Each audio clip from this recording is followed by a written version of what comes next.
खर्च कर रहे हैं। अगर आप रिवाइज एस्टिमेट देखिए तो 22-23 में आपने शिक्षा के लिए 55,111 करोड़ रुपए मांगे हैं और इस साल आपने 42,381 करोड़ रुपए खर्च के लिए दिया है।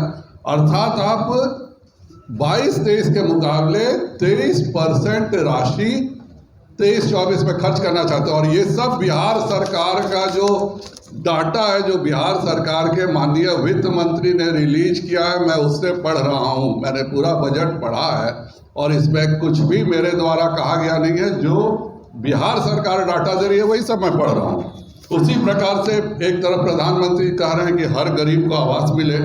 आपने क्या किया कि 12,543 करोड़ 22-23 में पैसे दे रहे हैं आप आवास के लिए, और इस साल आप केवल 7,504 करोड़ दे रहे हैं। अर्थात 40% राशि गरीबों के मकान के लिए भी आपने इस बजट में पिछले साल के जो आपका रिवाइज एस्टिमेट का बजट है उससे कम किया है।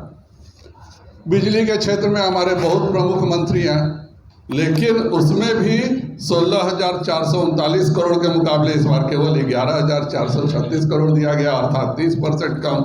और उससे भी दुर्भाग्य की बात है कि आपने एक योजना शुरू की है स्मार्ट प्रीपेड मीटर। इसमें आप चाहिए नहीं चाहिए आपको 100 रुपया हर मीटर पर खर्चा लगेगा।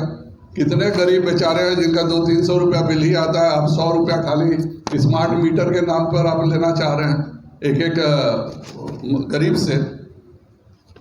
उसी प्रकार मतलब हमारा यही कहना है कि क्या बिहार को फिर से आप गर्त में भेजना चाह रहे हैं, क्योंकि बिहार ने 1990 से 2005 का काल देखा और बिहार ने 2012 से 2017 का भी कार्यकाल देखा। जब एनडीए में के शासन नहीं था, भारतीय जनता पार्टी शासन में नहीं थी और यही नीतीश कुमार मुख्यमंत्री थे, तो भी बिहार का औसत जो परसेंटेज है आमदनी का 2012 से 17 के 5 सालों में राष्ट्रीय औसत से कम था। और इतने मुश्किल से 17 के बाद फिर जब एनडीए में भाजपा की सरकार बनी तो आज हमारा विकास दर जो है वह राष्ट्रीय औसत से ज़्यादा है।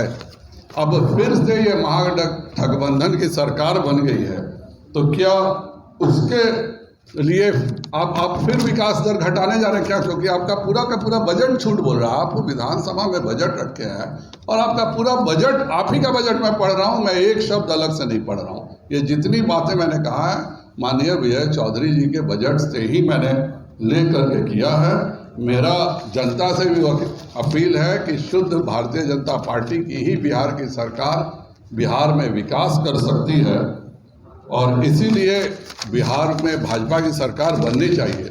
और साथ में मैं इस महागठबंधन सरकार को चेतावनी देता हूं कि अगर 15 मार्च तक शिक्षकों का कोई निदान नहीं निकाला गया नौकरी का, तो भारतीय जनता पार्टी भी इस आंदोलन में कूद पड़ेगी। और आप लगातार झूठ बोल रहे हैं। जब अप्रैल में आपने भाजपा से कहा था पिछले साल कि हम शिक्षकों को नौकरी देंगे, आपका एक मानसिक विकलांग शिक्षा मंत्री, मैं तो उसको मानसिक तौर पे विकलांग मानता हूँ, उसने भी कह दिया कि भाई हम नौकरी का मैंने दस्तखत कर दिया है। नीतीश कुमार जी भी सुने, आप लोग के जितने आप लोग मीडिया चैनल से सब होली के पहले शिक्षकों को तोहफा मिलेगा, होली के पहले जिस मीडिया चैनल में जाते थे ये दिखता था।